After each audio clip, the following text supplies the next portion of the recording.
Bom dia, tudo bem com vocês? Que bom. Meu nome é Murilo Sabatier, ou como minha filha de um ano vai falar, Murilo Batier.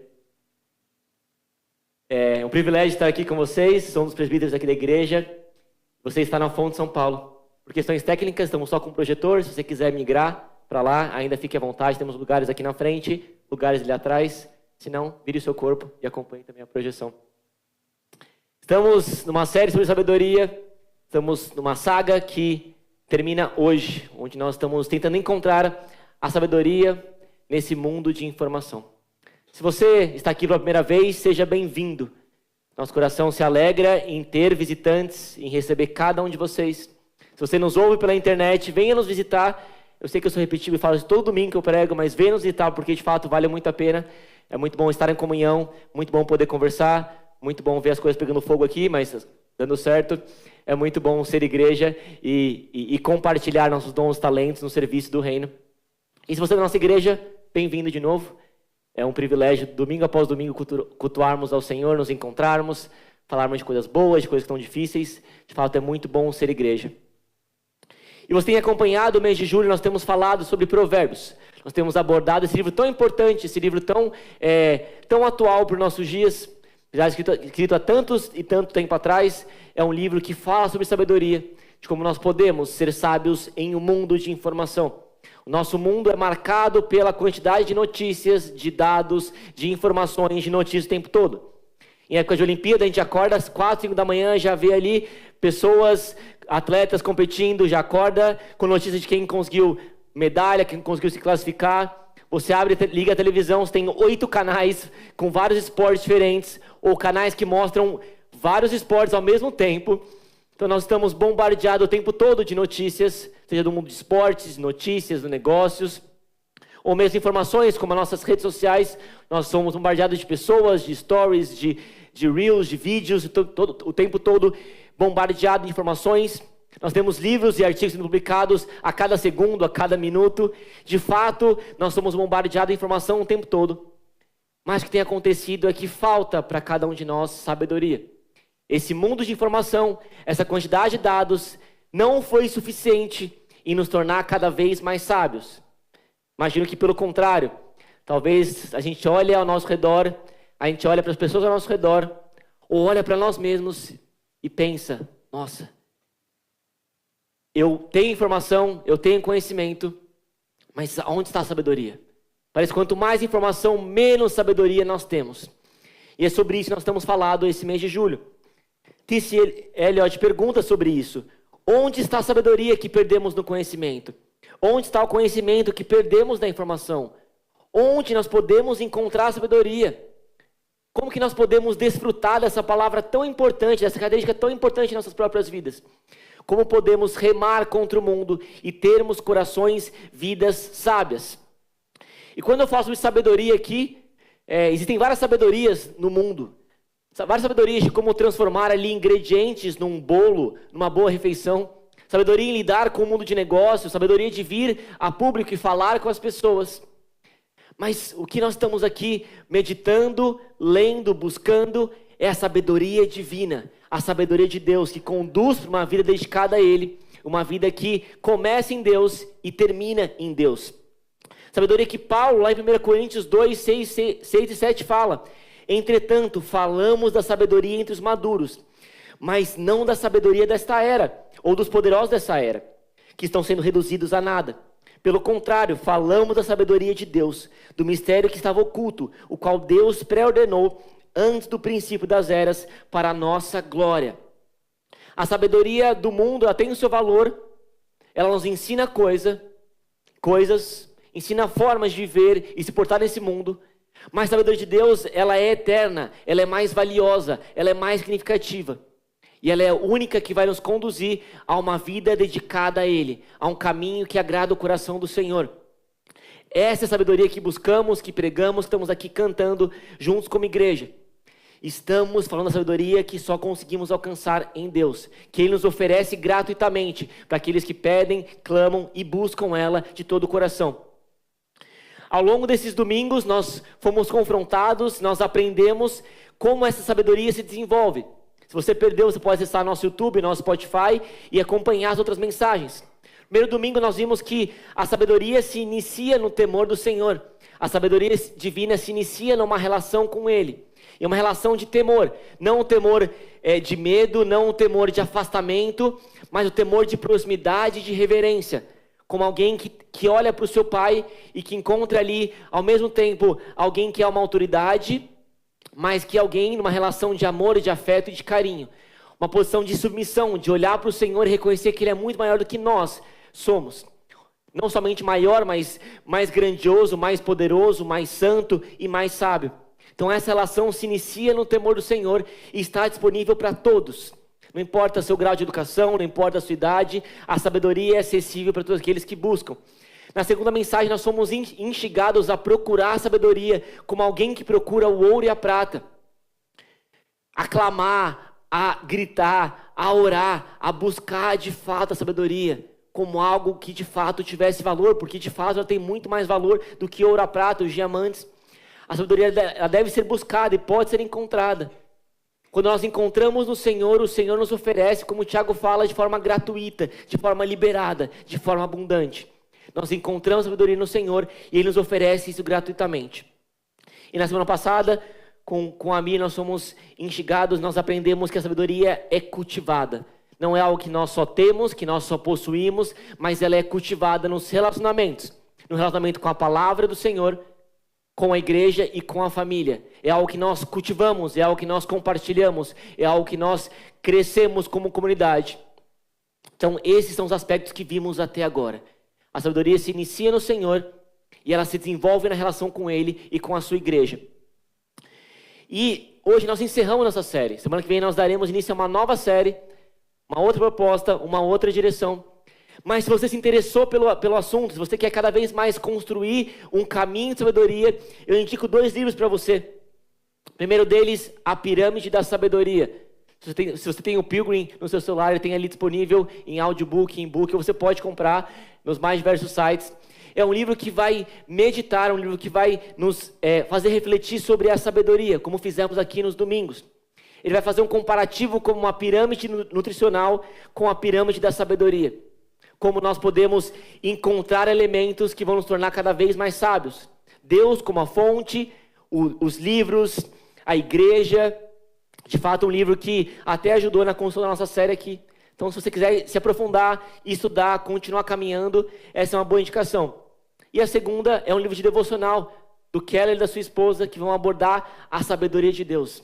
É 1 ano em Provérbios. 1 ano, a gente fez aqui em 1 mês, vamos terminar aqui no dia 31, mas é 1 ano meditando nesse livro de Provérbios. Ele vai ali destrinchar os versículos, as passagens. Se você quer ser cada vez mais sábio, se você quiser buscar a sabedoria, se você quiser conhecer e prolongar e cultivar a sabedoria, essas são boas indicações. Se você já tem um livro de devocional, esse ano, use ele, continue lendo, buscando, meditando, mas para o ano que vem, eventualmente, use esse livro de sabedoria de Deus, porque de fato é um livro que mergulha no livro de Provérbios, que nos faz refletir sobre a sabedoria divina.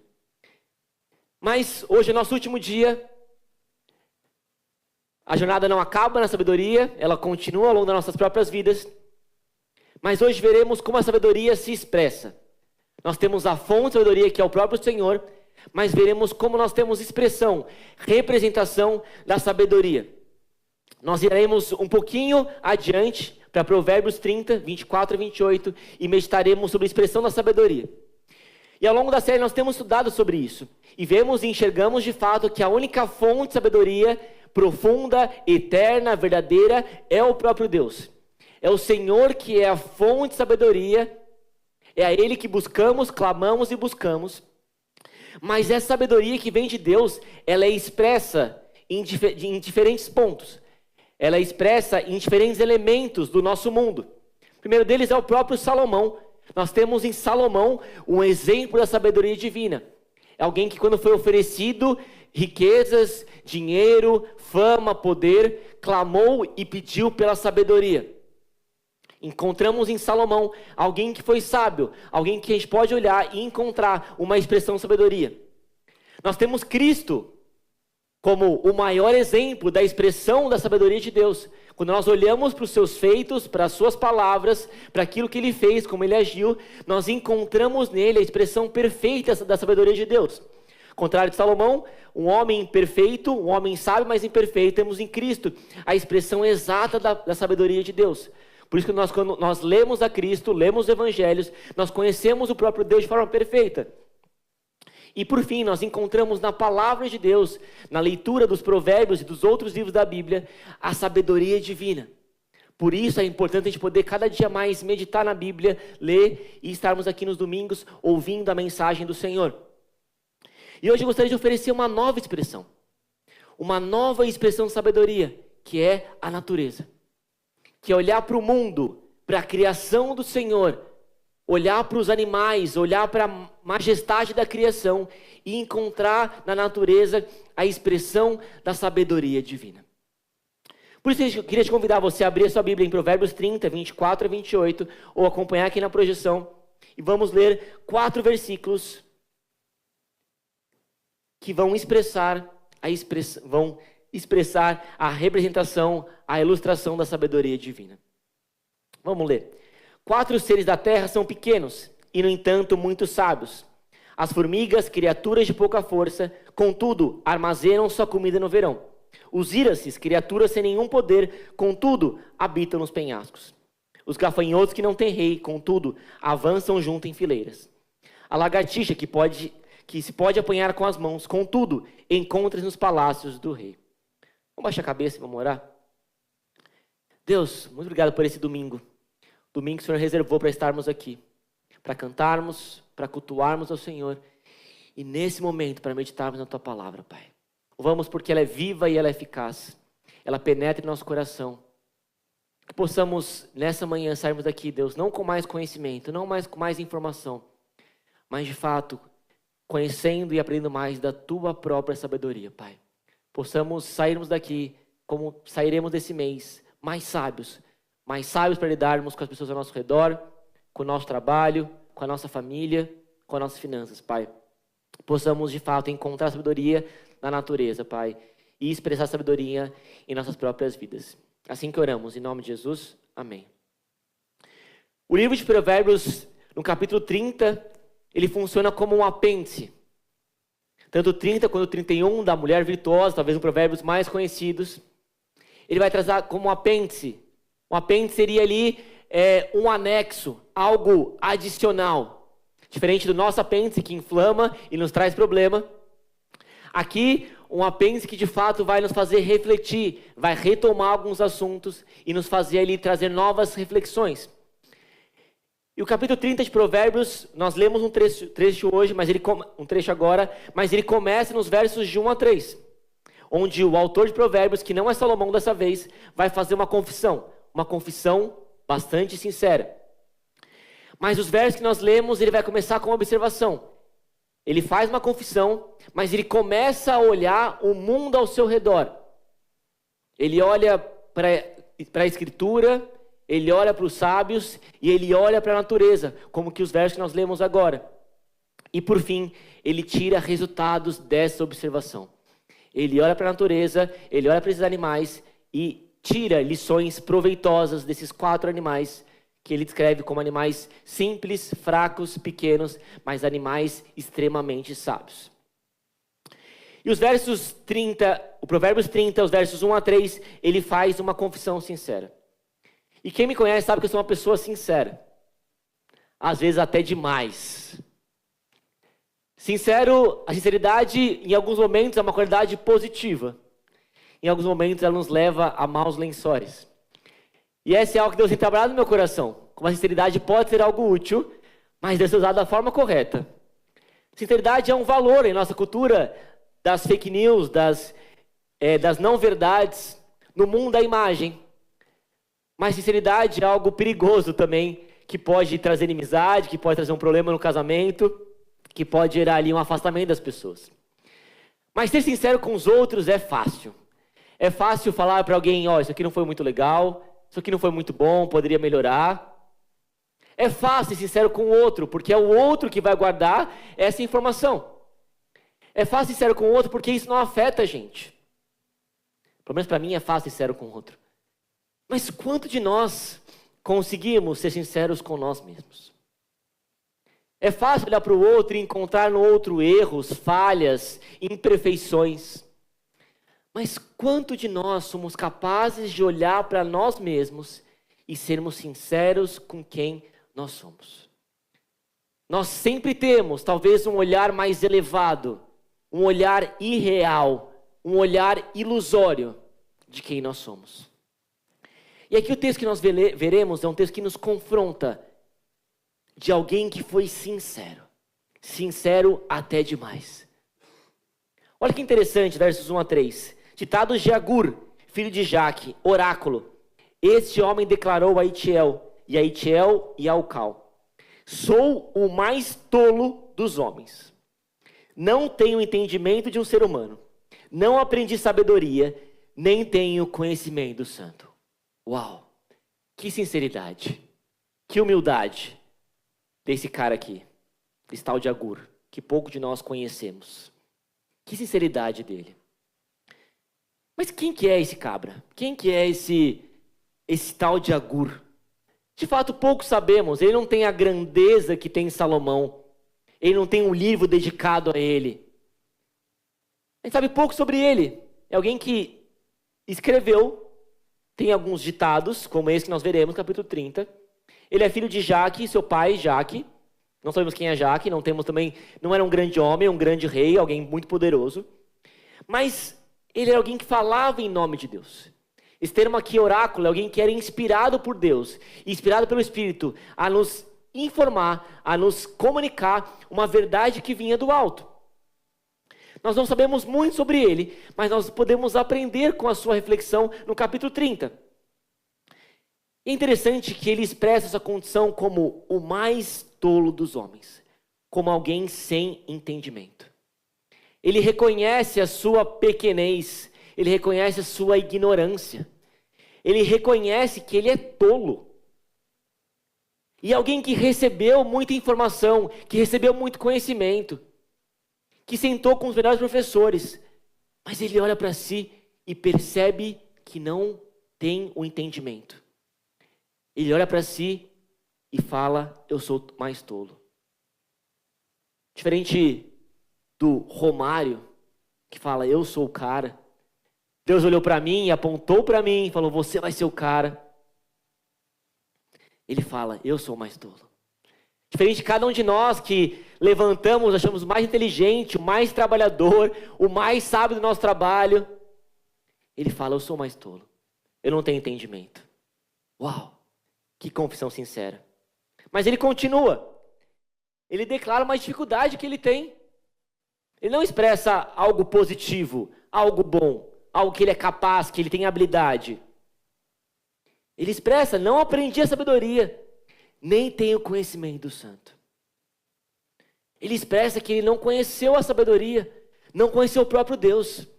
Ele teve criação, ele teve formação, ele aprendeu com os melhores mestres, mas ele entende a sua condição, ele entende a sua pequenez. Ele é humilde em reconhecer: eu não aprendi nada, eu não sei de nada. E talvez isso torna ele o mais sábio. Talvez a sua ignorância o torna ele muito mais sábio do que cada um de nós, que achamos que somos alguma coisa. Talvez a sua ignorância mostra que de fato ele entendia o que era sabedoria, porque ele reconhecia e entendia a sua própria ignorância. Ele sabia que nada sabia. E Provérbios 26, 13 declara isso. Olha que frase forte. Você conhece alguém que se julga sábio? Você conhece? Talvez você mesmo seja um deles. Há mais esperança para o insensato do que para ele. Há mais esperança para o tolo, para o insensato, do que para aquele que se acha, que se julga sábio. E nós crescemos na igreja, que vemos aqui domingo após domingo. Nós que temos uma formação boa, passamos por boas escolas, boas faculdades, bons professores. Nós muitas vezes reconhecemos, não falamos, mas pensamos, nossa, como eu sou sábio. Aquela pessoa é insensata, eu sou sábio.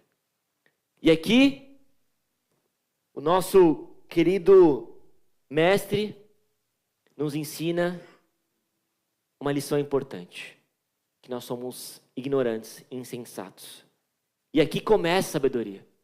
Uma percepção de que nós não somos tão sábios quanto nós achamos. Não somos tão sábios quanto nós achamos que nós somos. E que não há sabedoria de fato sem o Senhor. Que se nós temos sabedoria, se nós somos sábios e vamos ouvir sabedoria, ela só pode ser exigida numa relação com o Senhor. Ela não é fruto de mérito próprio, ela não é fruto de esforço próprio, ela é conectada ao próprio Senhor da sabedoria. E é justamente isso que nosso Agur reconhece. Ele não é sábio, não tem a sabedoria sem Cristo, sem o Senhor. Nenhum conhecimento, nenhuma informação é capaz de nos oferecer a sabedoria que só o Senhor pode nos oferecer. Mas interessante que Agur não para nisso. Provérbios 30 não acaba com essa sentença, com essa frase. Ele não se contenta com essa condição. Ele reconhece a sua ignorância, mas ele não para por aí.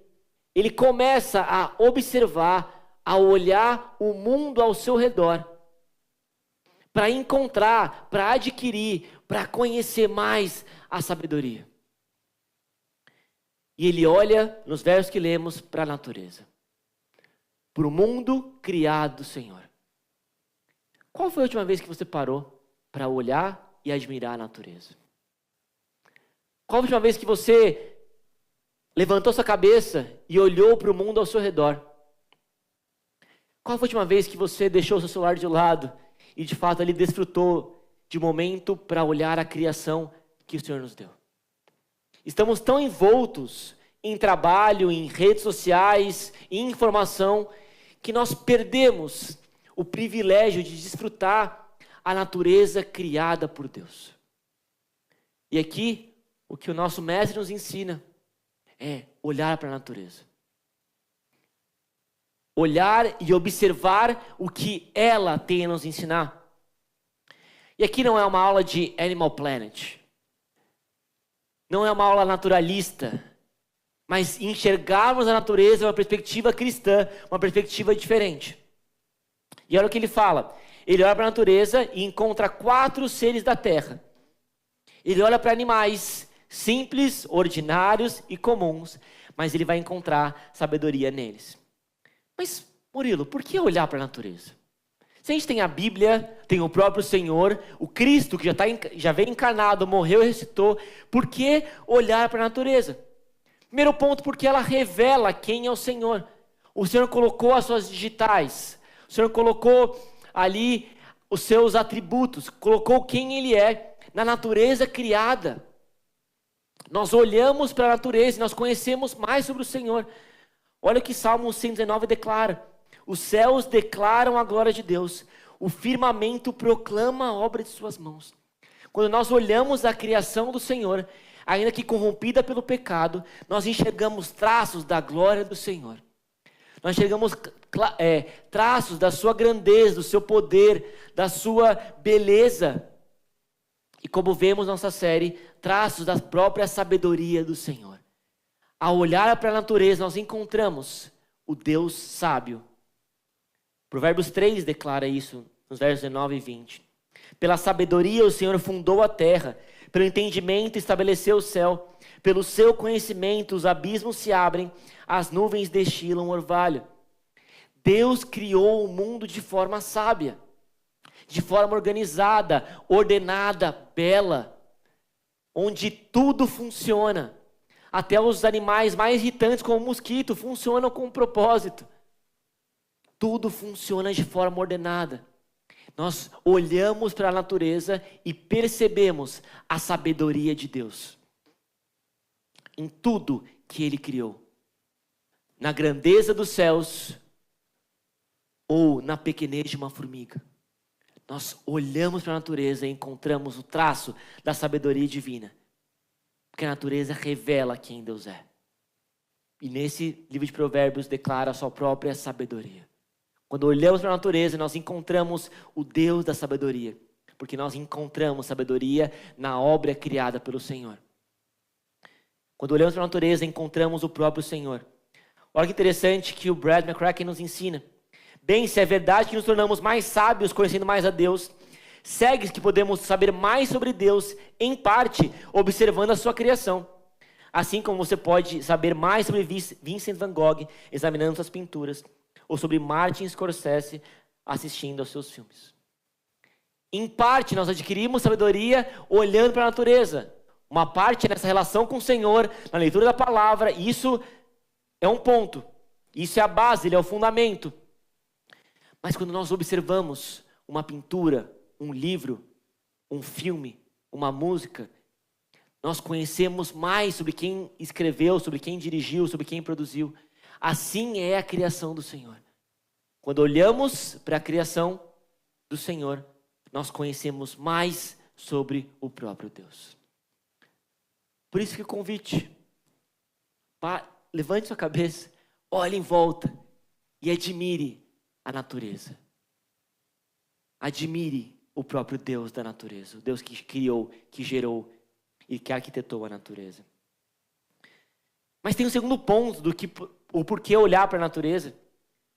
Porque a própria Bíblia, a nossa fonte, a expressão da sabedoria nos ensina a olhar para a natureza. Em Jó 12:7 ele fala: mas agora pergunta aos animais e eles te ensinarão. Pergunta às aves do céu e elas te mostrarão. Ou fala com a terra e ela te ensinará. Até os peixes do mar te declararão. A Bíblia, nessa passagem e outras, nos instiga, nos motiva, nos ensina a olharmos para a natureza e aprendermos com ela. Olharmos para as aves do céu, para os peixes, para a terra, para os animais.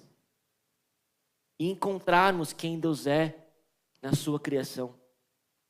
A Bíblia nos incentiva a olharmos para a natureza e encontrarmos o Deus, encontrarmos a beleza dele. A Bíblia nos ensina a olhar para a natureza. Provérbios 6:6 já nos falava sobre isso. Preguiçoso, vai ter com a formiga. Observe os seus caminhos e ser sábio. O próprio livro de Provérbios que nós temos estudado, lendo aqui, nos fala, olhe, observe a formiga. Um ser tão simples, tão insignificante. Mas veja seus caminhos, veja seus feitos. E busque a sabedoria a olhar para os seus caminhos. A Bíblia nos ensina a olhar para a natureza e encontrarmos o Senhor da sabedoria nela. Em terceiro lugar, o próprio Cristo nos instiga a olharmos para a natureza. No Sermão do Monte, no qual nós meditamos durante um ano, num texto muito conhecido que nos fala sobre ansiedade, sobre preocupações da vida, o Senhor Jesus Cristo nos ensina a olharmos para as aves do céu, olharmos para os lírios do campo e encontrarmos ali o próprio Deus que cuida, que provê, que abençoa. Cristo olha para a natureza e incentiva aqueles que o seguem a também fazer o mesmo. A olharmos para a natureza porque nela nós encontramos a sabedoria do Senhor.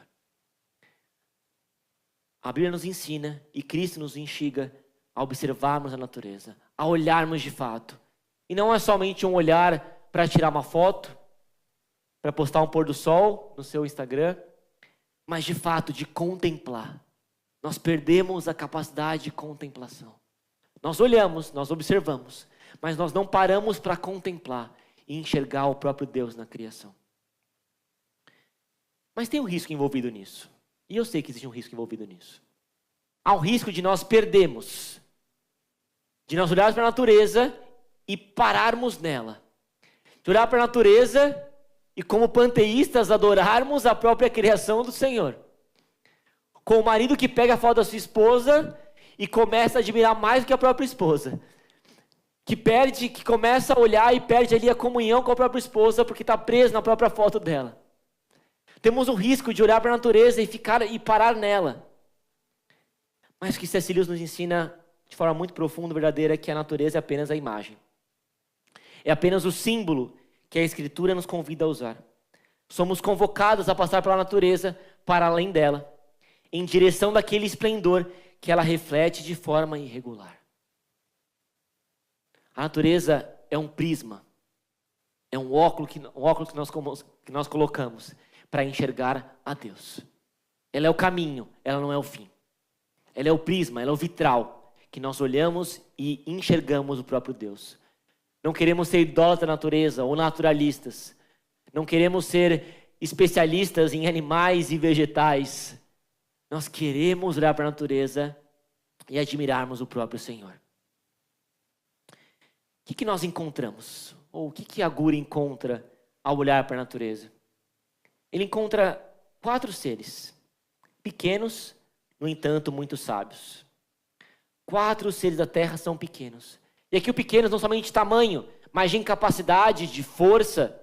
Seres insignificantes.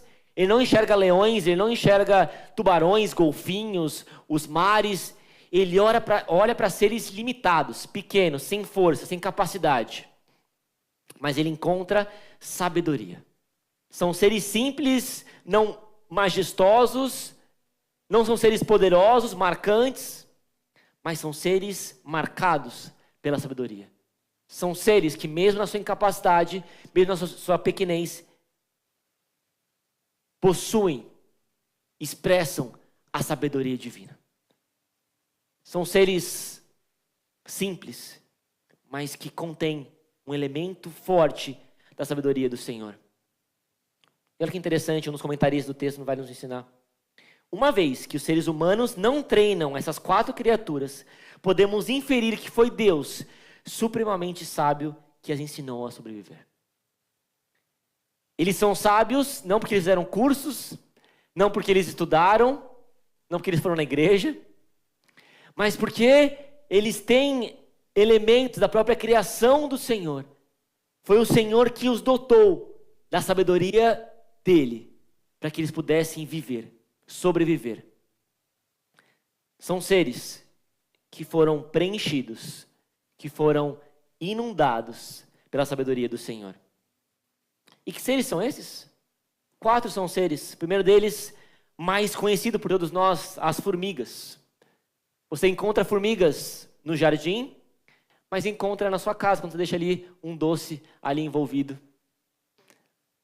Você encontra formigas nos mais diversos lugares, na Disney, na vida de inseto. Formigas é um animal muito conhecido por todos nós. Esse animal simples, esse animal frágil, mas um animal, como nós veremos, extremamente sábio. E o que o nosso mestre nos ensina? As formigas, criaturas de pouca força. Pouca força relativa, talvez. Porque eles são capazes de carregar muito peso nas costas, em relação ao seu próprio corpo. Mas comparado aos animais selvagens, aos tigres, aos predadores, é um animal de pouca força. Basta a gente pisar e a formiga vai embora. Basta você pegar na mão e a formiga segue o seu caminho. Basta um simples gesto e aquela vida daquela formiga vai para o espaço. São seres de pouca força, não são predadores marcantes. Mas tem algo que eles fazem, tem algo que elas fazem. Elas podem ser marcadas pela grandeza e força e poderio, mas tem algo importante, um elemento importante de sabedoria. Elas armazenam a sua comida no verão. Elas sabem que elas não têm valor, que elas não têm força. Elas sabem que o inverno vai vir, o vento vai vir, a neve vai vir, e que elas não vão sobreviver a isso.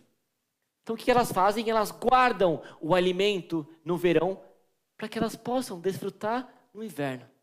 Elas reconhecem, assim como Agur reconhece, a sua pequenez, a sua fragilidade, e elas armazenam a sua comida no verão.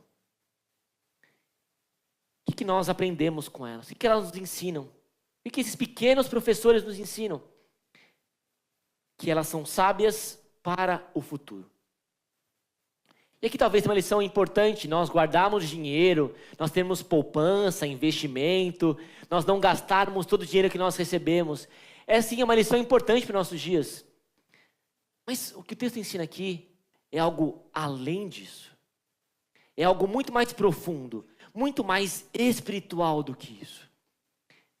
O que a formiga nos ensina é de fato nós guardarmos a palavra do Senhor no nosso coração. Para que quando venham os dias maus, as tentações e provações, nós seremos capazes de suportar pela força do Senhor e pela força da sua palavra. Guardar quando nós somos jovens, para quando vier a velhice, a vida adulta, nós estamos firmados na rocha do Senhor. É guardar a palavra no nosso coração, para não pecarmos contra ti, como o Salmo 119:11 declara. Guardar, armazenar, reter, para que quando vier os dias maus, nós seremos capazes a resistir o dia mau, a permanecermos firmes no Senhor.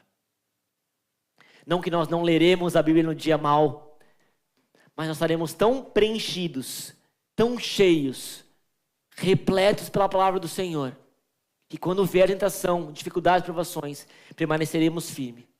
Porque nós armazenamos a verdade e a palavra do Senhor em nosso próprio coração. É muito mais que guardar dinheiro, que guardar recursos, é guardar a palavra do Senhor no nosso coração. Porque quando vierem os dias maus, nós seremos capazes de suportar. Nós teremos palavras de esperança, teremos palavras de inspiração, palavras de força para encarar os dias difíceis. Essa é o primeiro professor de sabedoria, as formigas. Mas o texto nos oferece um segundo professor, talvez menos conhecido de vocês, são os íraces. Não sei o que aparece na sua Bíblia, talvez vai aparecer coelhos. De fato, os escritores e tradutores não tinham acesso a esse animal quando eles traduziram a palavra. Os íraces, ou os roedores, os ratos árabes, é esse animal que aparece aqui. Se você está ouvindo no seu Spotify, procure ele no Google, pause, procure no Google e veja esse animal, um roedor, um írace. Um animal que habita ali no Oriente Médio, uma espécie de um roedor. Um outro animal simples, um outro animal sem grande beleza, apesar de ser um pouquinho fofinho. Não é um grande predador, não aparece no nome dos times de basquete e futebol americano, dos esportes nos Estados Unidos. Os coelhos íraces são criaturas sem nenhum poder. Eles não têm força. Eles não, como as formigas, se reúnem, andam em bando, em povo, e vão lá em filinhas, como as formigas mostram. Eles não têm força, nem poder, nem luxo, nem glória. Mas como forma de proteção, porque eles sabem que não são capazes de resistir a ursos, leões, predadores, eles habitam nos penhascos. Eles vão para lugares altos para poder se refugiar. Porque eles sabem que eles não têm condições de proteger dos predadores, mas eles encontram refúgio para que eles possam sobreviver, para que eles possam construir a sua família, para que eles possam ter uma vida digna como um írace. Eles se protegem e se habitam nos penhascos. Eles encontram um lugar, um refúgio seguro. E o que nós aprendemos com esse segundo professor? Que nós podemos sim colocar alarme no nosso carro, colocar segurança na nossa casa, colocar vidros blindados no nosso carro, para sermos protegidos de assaltos, sequestros, de roubos. Que sim, é um ensinamento importante. Mas o texto é muito mais profundo que isso. Não é uma proteção humana, de um alarme, de um seguro. É de fato de reconhecer a nossa indigência e fraqueza como um írace e se apegar a uma rocha mais alta do que nós em busca de abrigo e apoio. É de fato colocar a nossa vida, não no dinheiro, não na segurança econômica, não nos bens, mas de fato no Senhor, que é a nossa rocha, que é o nosso auxílio, que é o nosso abrigo. De fato, buscar nele o abrigo e apoio que só o Senhor pode nos oferecer. É encontrar refúgio e esperança no Senhor. é correr em direção a Ele. É correr em direção às suas asas, que nos protege. É correr em direção ao abrigo, ao escudo que Ele nos oferece. Reconhecer que sem Cristo nada podemos, mas correr para o Senhor e encontrar nele abrigo e apoio. Basear nossa vida nessa rocha que é o Senhor Jesus Cristo. É de fato descansarmos no seu refúgio.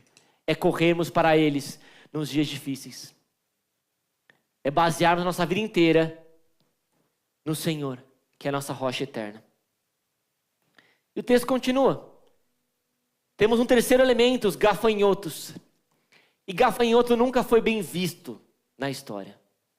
Nem no filme Vida de Inseto, nem na própria Bíblia. E se você é agricultor, provavelmente não. Mas sabe que os gafanhotos são grandes pestes. É uma grande peste que devasta as plantações. Nunca foi um animal bem visto. Nunca foi um animal cultuado e louvado.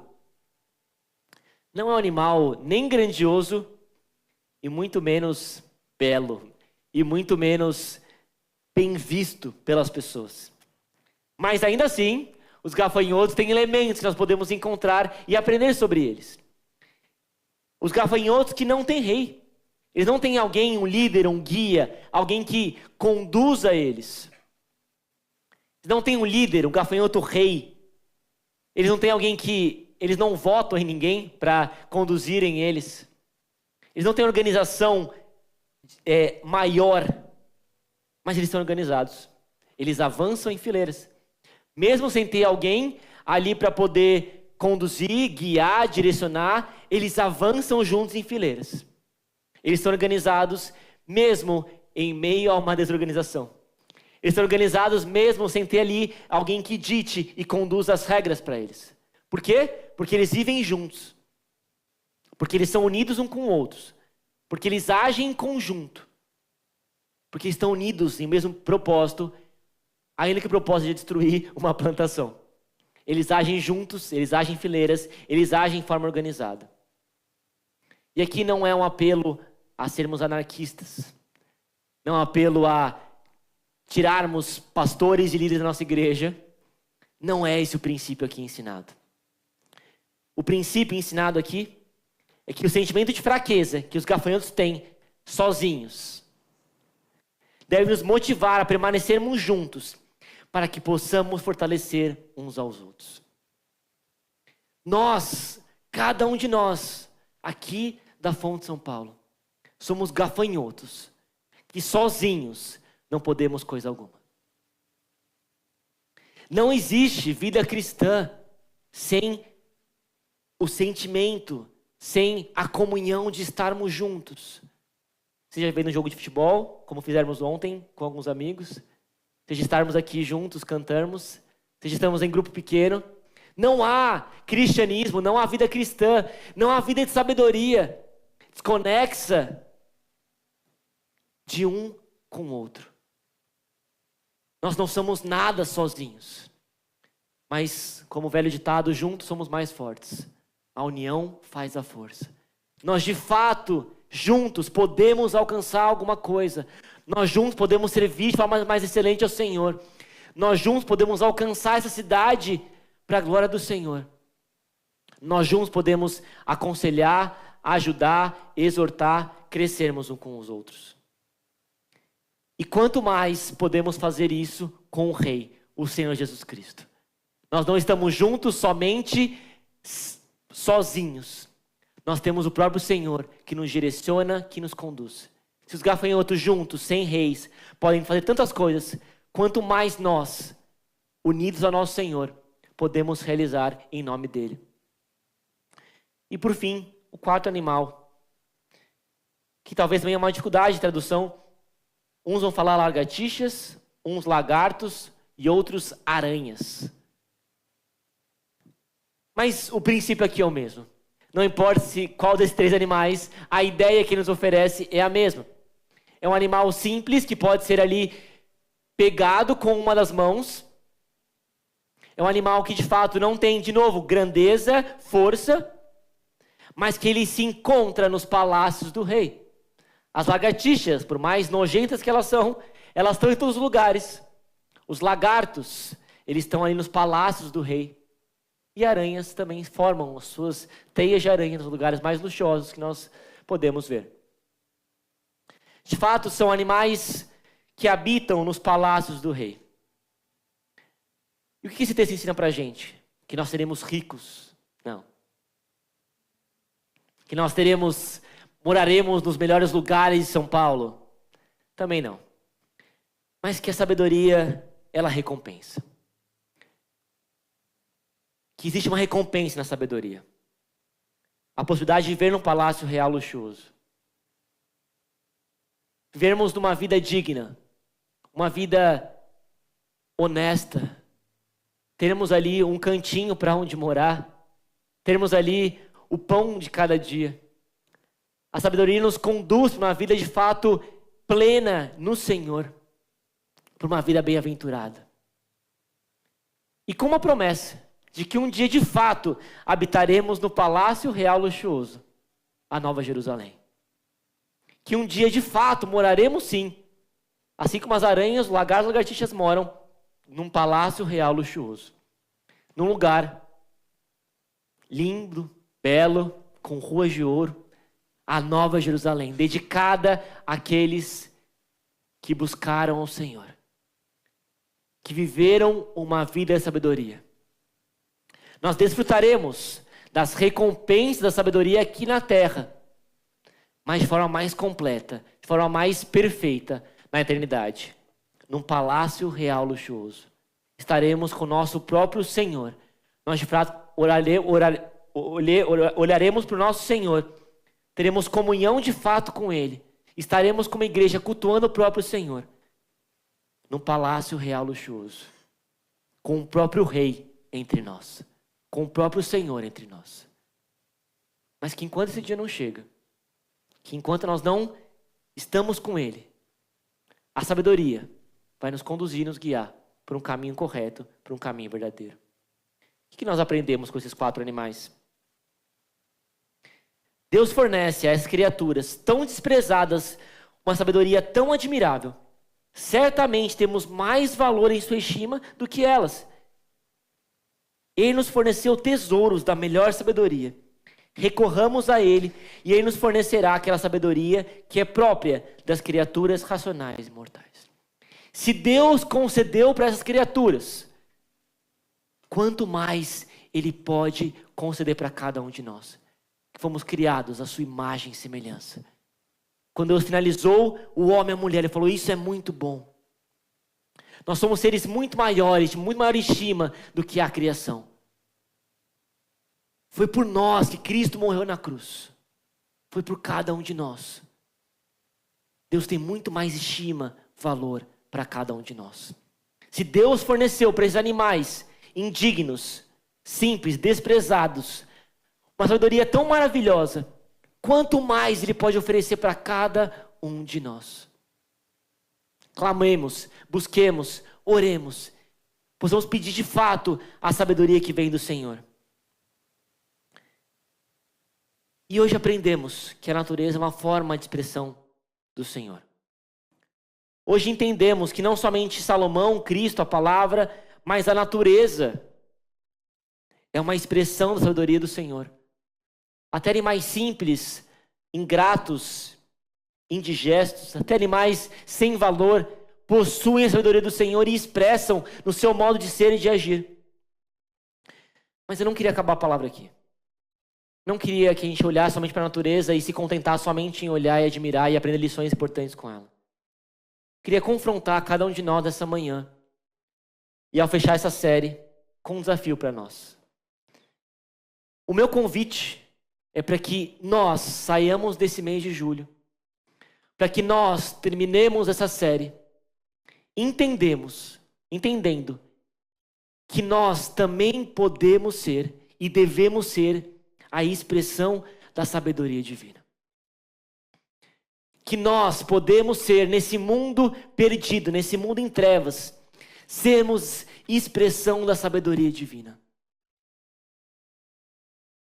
Nós podemos ter a sabedoria que o Senhor nos oferece. E o Senhor quer nos usar como mecanismos, como formas de expressarmos a sabedoria dele. Provérbios 4:18 declara que uma vida em sabedoria, um caminho justo, um caminho correto, um caminho guiado pelo Senhor, é como a luz da aurora, que vai brilhando mais e mais até ser dia perfeito. Quando nós andamos com o Senhor, quando nós adquirimos, buscamos e cultivamos a sabedoria, nós teremos um caminho que brilha a luz do Senhor. Um caminho marcado pela presença do Senhor, pela glória do Senhor. Um caminho que brilha cada vez mais. E por brilhar, as pessoas vão enxergar e vão olhar para cada um de nós. A forma como nós lidarmos com nossos filhos, com nossos recursos, com o nosso dinheiro, não é somente para que a gente tenha uma vida plena, uma vida abundante, mas é para que o mundo perceba e reconheça a sabedoria divina em nós. Quando nós andamos com o Senhor, quando nós expressamos a sabedoria divina, essa luz do Senhor brilha cada vez mais. Até o dia perfeito que virá, que nós de fato seremos sábios por completo na eternidade, livres do pecado. Mas possamos brilhar essa luz em tudo que nós fizermos. Como nós nos portamos, como nós nos falamos. Para que o mundo, como Mateus 5,16 nos ensina, para que o mundo enxergue e olhe para nós, para nossas boas obras e reconheça o Senhor. Assim brilhe a luz de vocês diante dos homens, essa vereda que brilha cada vez mais, para que o mundo, que as pessoas vejam as suas boas obras, mas não vejam e somente exaltem a gente, elogiem a gente, reconheçam a gente, mas glorifiquem o Pai de vocês que está no céu. Para que o mundo olhe para a gente, olhe por nossos feitos, olhe por nosso caminho e reconheça o Deus da sabedoria.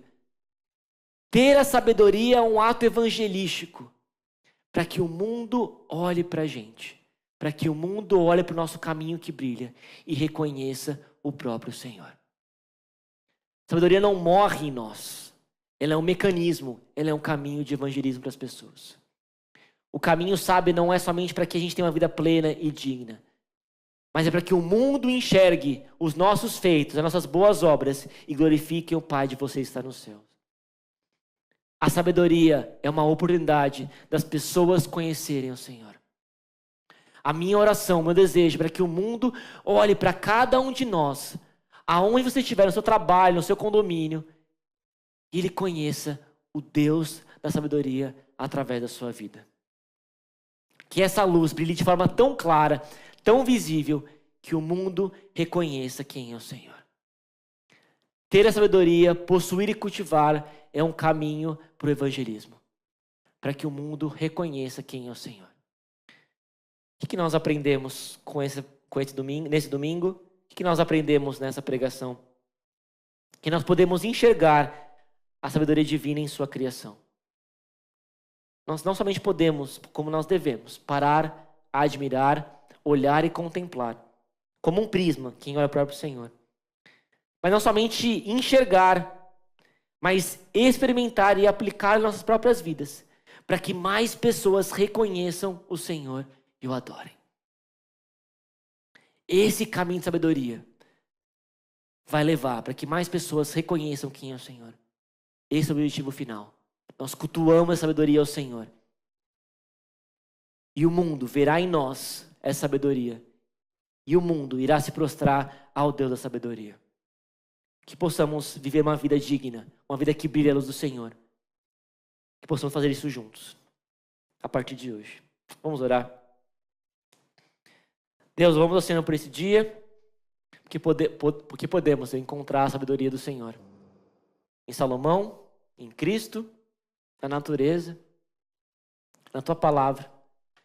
Mas que possamos, Pai, encontrar a sabedoria em nós. Ao reconhecer, como Agur fez, Senhor, a nossa ignorância. Mas buscar um caminho de sabedoria. E um caminho que brilha. Tanto que o mundo vai olhar para nós e reconhecer quem o Senhor é.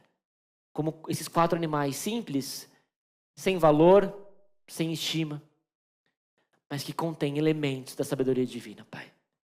Se o Senhor nos abençoou com sabedoria tão forte, quanto mais a nós, Pai. Possamos desejar, clamar e pedir, com a garantia, com a certeza que o Senhor vai nos oferecer. Porque o Senhor é gracioso, o Senhor é bom, o Senhor é misericordioso, Pai. Muito obrigado, Pai, por essa série, por esse tempo que estamos juntos, Pai. Que a nossa igreja possa ser uma igreja marcada pela sabedoria do Senhor, que impacta esse mundo com a Tua glória, com a Tua presença, Pai. Que possamos inspirar transformação pelo Evangelho, através da sabedoria, como nós agimos, falamos e nos portamos, aqui e fora. Assim que oramos, Pai, em nome de Jesus, amém.